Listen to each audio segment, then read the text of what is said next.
আমরা শুধু অবনতির দিকে যাচ্ছি। যুদ্ধের সময় আমরা একটা ঘটনা শুনেছি শেখ মুজিবুরের কাছ থেকে, কম্বল চুরির কথা। আজও সেই চোর আছে, আগের চেয়ে এখন বৃদ্ধি পেয়েছে। চোর থাকবে একটাই মাত্র কারণ, সেটা হলো ইসলাম না মানার কারণে। ইসলামী আইন যদি সমাজে থাকতো তাহলে চোর চুরি করতো না, ডাকাত ডাকাতি করতো না, সন্ত্রাস সন্ত্রাসী করতো না। ইসলামী আইন যদি থাকতো আমাদের নয়নের মণি কলিজার মেয়ে, ছোট্ট মেয়েগুলো কখনোই ধর্ষিত হতো না। আমাদের নয়নের কলিজার সন্তানেরা কখনো গুলির, নিজের দেশের জনগণের টাকায় কেনা গুলি দিয়ে আহত নিহত হতো না, যদি ইসলামী রাষ্ট্র কায়েম হতো। আমরা এটাকে পেরা মনে করি, এটাকে জ্বালা মনে করি, কিন্তু মরার পরে ঠিকই আমার ভাই, আমার বোন, তার আমার আত্মীয় স্বজন, আমার সমাজের ইমাম, তারা ঠিকই বলে বিসমিল্লাহি আলা মিল্লাতি রাসূলুল্লাহ। এই দুনিয়ায় নিজেকে ধোঁকা দিয়েছি, পরিবারকে ধোঁকা দিয়েছি, জনগণকে ধোঁকা দিয়েছি। মরার পর আমি ফেরেশতাদেরকেও ধোঁকা দিতে চাচ্ছি, আমি ধোঁকা দিতে চাচ্ছি আল্লাহকে এবং তার রাসূলকে। এইভাবে ধোঁকা দিয়ে কখনোই কেউ সফলতা অর্জন করতে পারবে না।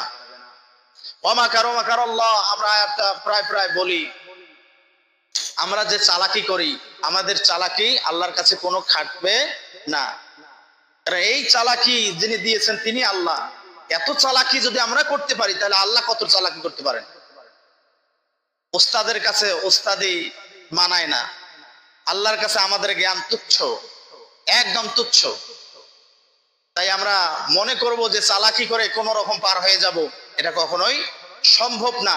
নিজেকে এখনো ধোঁকা দিচ্ছি, একটাই মাত্র কারণ, আমরা ইসলাম মানতেছি না, ইসলাম ভালো লাগতেছে না, শরিয়া আইন ভালো লাগতেছে না।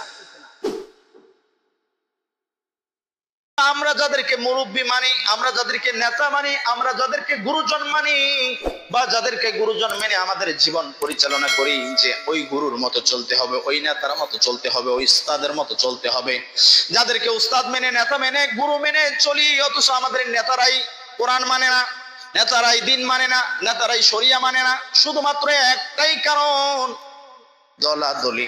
দেখেন এখানে অনেক মানুষ আছে, অনেক দল করতে পারে। এখন বলেন তো, যারা আওয়ামী লীগ করে, যারা বিএনপি করে, যারা জামাত করে, যারা জাতীয় পার্টি করে, বিভিন্ন দলের লোক এসেছে। এখন আমি আওয়ামী লীগ করি, আমার বগলে তুই থাকবি না, 3 হাত দূরে যা। আমি বিএনপি করি, আমার বগলে থাকবি না, 3 হাত দূরে যা। এইরকম দলাদলি যদি করতো তাহলে এখানে কি মসজিদে জায়গা ধরতো? ধরতো না, 5 হাত ফাঁক ফাঁক করে থাকতো। আওয়ামী লীগ করেন আর বিএনপি করেন, বিএনপির ভাইটা যখন দূরে সরে গেল, আওয়ামী লীগ ভাই বলতেছে ভাই কাছে আসো, কারণ এটা মসজিদ, এখানে ফাঁক চলে না, এখানে কাঁধে কাঁধ রেখে সারিবদ্ধ ভাবে, কাতারবদ্ধ ভাবে থাকতে হয়। কবে না, না কবে অবশ্যই বলবে, কারণ মসজিদে ফাঁকা যাবে না। চেয়ারম্যান, মেম্বার, এমপি যখন কাতারের মধ্যে আসবে, মেম্বারকে সামনে দেয়া হবে না, চেয়ারম্যানকে সামনে দেয়া হবে না, কারণ এরা মসজিদ। এখানে একে অপরের কাছে কাঁধে কাঁধ রেখে এক ইমামের নেতৃত্বে চলতে হয়। অথচ মসজিদ থেকে যেই বাহির হইলাম, তেই আমি আওয়ামী লীগ, তেই আমি জামাত, তেই আমি বিএনপি। এইরকম দলাদলি, আল্লাহ রাব্বুল আলামিন বলেন যারা দলাদলি করে আমি তাদেরকে ধ্বংস করে দেব। আল্লাহ রাসূল বললেন ৭৩টা দল, আমরা সেদিন আলোচনা করেছিলাম, তার মধ্যে একটা দল জান্নাতি, যারা আল্লাহ রাসূলকে অনুকরণ করে, যারা সাহাবীদেরকে অনুকরণ করে। এখন সাহাবীদের আমলে দেখেন, হযরত ওমর রাদিয়াল্লাহু তাআলা আনহুর আমলে তিনি ছিলেন নেতা, সকলে তার আইন মানতে বাধ্য ছিলেন। আজকে আমরা, আমাদের নেতাই হলো ৫, ১০, ১৫ জন। এই নেতার ওই আদর্শ, এই নেতার ওই আদর্শ, এক নেতার আদর্শের সাথে আর এক নেতার আদর্শ মানে না, বনে না, বনতো। তবে যদি প্রত্যেক নেতাই কোরআন অনুযায়ী চলতো, নবীজির আদর্শ অনুযায়ী চলতো, তাহলেই বনতো, একই হতো।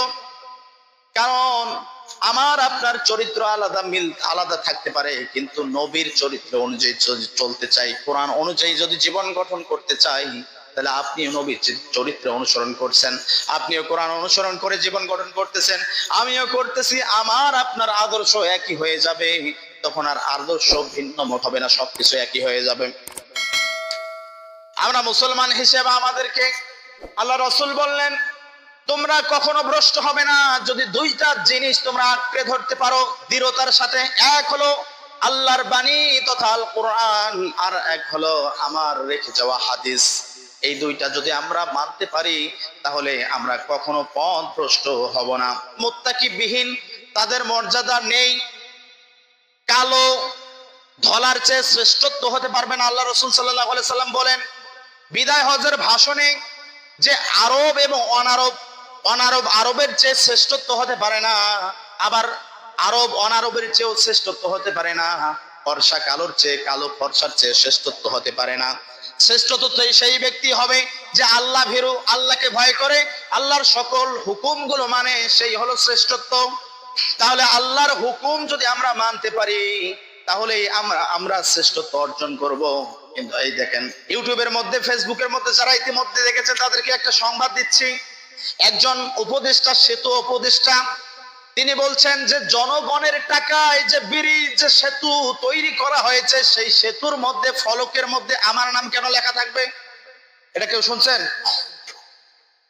সেতুর মধ্যে দেখবেন যে বর্তমানে একটা নলকূপ তৈরি করলেও জনগণের টাকা, সরকারের কাছে ফান্ড হয়, সেই ফান্ডের মাধ্যমে মেম্বার সাহেব যদি করে তারপরে দেখবেন মেম্বারের নাম লেখা থাকে, চেয়ারম্যান করলে চেয়ারম্যানের নাম লেখা থাকে।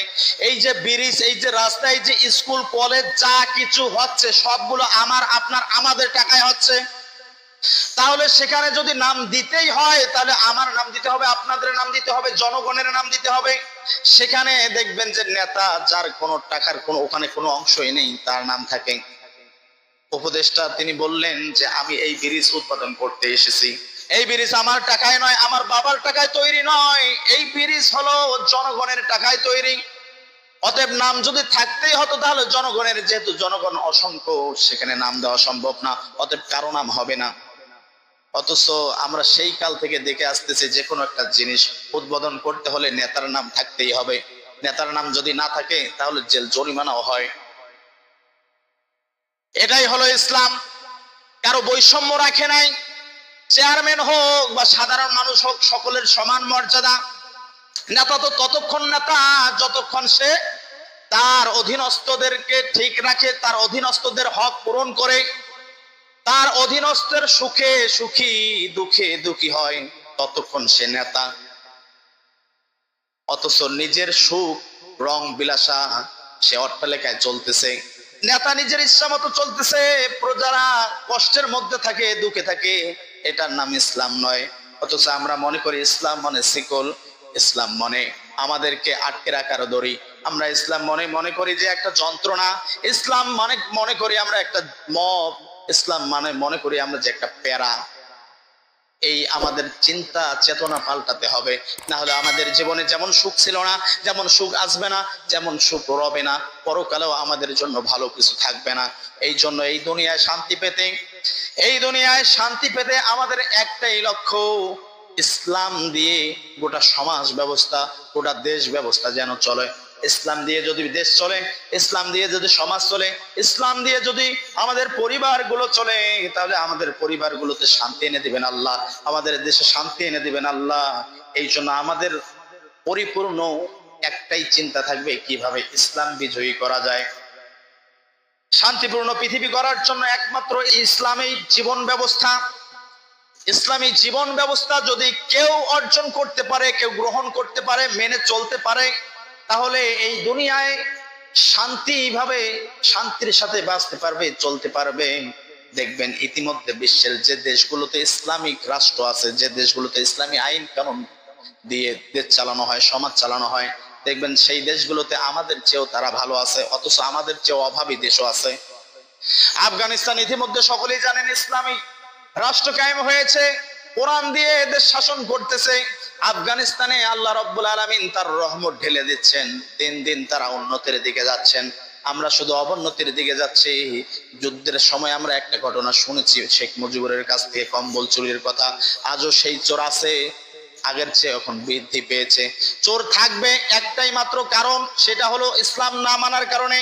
ইসলামী আইন যদি সমাজে থাকতো তাহলে চোর চুরি করতো না, ডাকাত ডাকাতি করতো না, সন্ত্রাসী করতো না। ইসলামী আইন যদি থাকতো আমাদের নয়নের মণি কলিজার মেয়ে, ছোট্ট মেয়েগুলো কখনোই ধর্ষিত হতো না।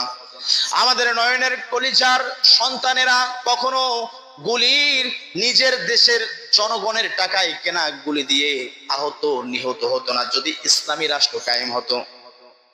আমরা এটাকে প্যারা মনে করি, এটাকে জ্বালা মনে করি, কিন্তু মরার পরে ঠিকই আমার ভাই, আমার বোন, আমার ব্রাদার, আমার আত্মীয় স্বজন, আমার সমাজের ইমাম, তারা ঠিকই বলে বিসমিল্লাহি আলা মিল্লাতি রাসূলুল্লাহ। এই দুনিয়ায় নিজেকে ধোঁকা দিয়েছি, পরিবারকে ধোঁকা দিয়েছি, জনগণকে ধোঁকা দিয়েছি, মরার পর আমি ফেরেশতাদেরকেও ধোঁকা দিতে চাচ্ছি, আমি ধোঁকা দিতে চাচ্ছি আল্লাহকে এবং তার রাসূলকে। এইভাবে ধোঁকা দিয়ে কখনোই কেউ সফলতা অর্জন করতে পারবে না। ওয়া মাকারু মাকারাল্লাহ, আমরা আয়াতটা প্রায় বলি, আমরা যে চালাকি করি, আমাদের চালাকি আল্লাহর কাছে কোনো খাটবে না। কারণ এই চালাকি যিনি দিয়েছেন তিনি আল্লাহ। এত চালাকি যদি আমরা করতে পারি তাহলে আল্লাহ কত চালাকি করতে পারেন। ওস্তাদের কাছে ওস্তাদি মানায় না, আল্লাহর কাছে আমাদের জ্ঞান তুচ্ছ, একদম তুচ্ছ। তাই আমরা মনে করব যে চালাকি করে কোন রকম পার হয়ে যাব, এটা কখনোই সম্ভব না। নিজেকে এখনো ধোঁকা দিচ্ছি একটাই মাত্র কারণ, আমরা ইসলাম মানতেছি না, ইসলাম ভালো লাগতেছে না, শরিয়া আইন ভালো লাগতেছে না। দেখেন, ইসলামের কাজ হলো ভালোকে গ্রহণ করা, খারাপকে বহিষ্কার করা, শেষ করা, ধ্বংস করা। কিন্তু সমাজ ব্যবস্থা আমাদেরকে কি দিচ্ছে? খারাপকে ভালো ভালো নাম দিয়ে আমাদের মধ্যে সেটা চালু করে দিচ্ছে। যেমন যদি কেউ মদের মধ্যে সিল লাগায় যে এটা স্পেশাল জুস, জুস নামটা কি খারাপ শোনা যায় না ভালো শোনা যায়? ভালো। এখন এই জুস কি আমরা যদি সকলেই একাধারে খাই আমাদের জন্য উপকার না ক্ষতি? ক্ষতি হবে। তাহলে মদের বোতলের গায়ে যদি জুস লিখে স্টিকার মেরে দেয়া হয়, সেটা যেমন খাওয়া আমাদের জন্য ক্ষতিকর, তেমনই যে এই যে একবারের ছেলে আর একবারের মেয়ে জেনা করতেছে, সম্পর্ক আমরা এর নাম দেই রিলেশন। রিলেশন সম্পর্ক, সম্পর্ক কি আমরা কিছুই বুঝি না। সম্পর্ক হলো সন্তান বাবার সাথে, মার সাথে, ভাই ভাইয়ের সাথে, এক মুসলমান আর এক মুসলমানের সঙ্গে। কিন্তু আমার বাড়ির ছেলে আমার বাড়ির মেয়ে চেনা করতেছে, আমরা বলি আমার ছেলে রিলেশন করছে। আপনি বাবা হয়ে ওই চেনার কাঁধ আপনাকে নিতে হবে, ওই চেনার গুনাহ আপনাকে টানতে হবে। এই জিনিসগুলো থেকে এড়াতে হলে আমাদের একটাই করণীয়, ইলমে ওহী। আমার সন্তান আমি এই সবাইকে ইলমে ওহী অর্জন করতে হবে। যতটুকু ইলম অর্জন করলে আমরা নামাজি হব, যতটুকু ইলম অর্জন করলে আমরা দিনদার হব, যতটুকু ইলম অর্জন করলে আল্লাহকে সর্ব অবস্থায় ভয় করব। সেটা বন জঙ্গলে হোক বা যেটাই হোক না কেন, আল্লাহ দেখুক। আমরা তো এটাই বিশ্বাস করি যে আল্লাহ দেখে। নদীর তলে ডুবে যদি আমরা অপরাধ করি আল্লাহ দেখে না? ঘর বন্ধ করে অপরাধ করলেও আল্লাহ দেখে। এই যে তাকওয়া, আল্লাহ ভীরু হওয়া, এটাই ইসলাম। এবং আল্লাহ রাব্বুল আলামিন মানুষের মুখ দেখবে না, আল্লাহ রাব্বুল আলামিন মানুষের পোশাক দেখবে না, আল্লাহ রাব্বুল আলামিন মানুষের ধন সম্পদ দেখবে না, শুধু তাকওয়া দেখবে। আমরা যেন ইসলাম পরিপূর্ণ মানতে পারি, আমরা যেন পরিপূর্ণ তাকওয়াবান হতে পারি। আল্লাহ রাব্বুল আলামিন আমাদের তৌফিক দান করুক। আমরা ইসলাম মেনে আমাদের ইহকাল এবং পরকাল যেন শান্তিময় হয়। আল্লাহ রাব্বুল আলামিন কবুল করুক। সকলে পড়ে আমিন।